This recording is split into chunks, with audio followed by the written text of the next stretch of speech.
بسم اللہ الرحمن الرحیم۔ حضرت بلال حبشی کا ایک خوبصورت واقعہ۔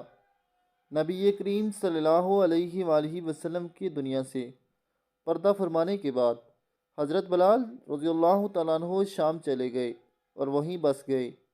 ایک عرصے کے بعد خواب میں نبی پاک صلی اللہ علیہ وآلہ وسلم کی زیارت ہوئی اور آپ صلی اللہ علیہ وآلہ وسلم نے فرمایا، بلال ہمیں ملنا کیوں چھوڑ دیا؟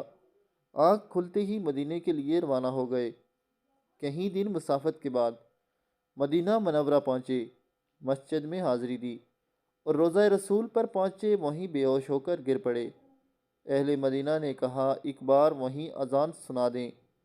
سرکار کے زمانے والی، آپ نے معذرت کی، اب مجھ میں برداشت نہیں ہوگا۔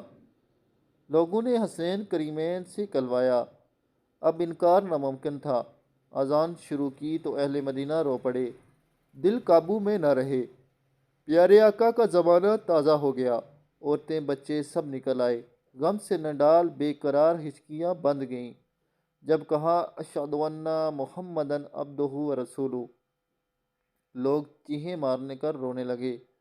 حضرت بلال کی نظر ممبر رسول پر پڑی، ممبر خالی تھا، سرکار دو عالم نہیں تھے۔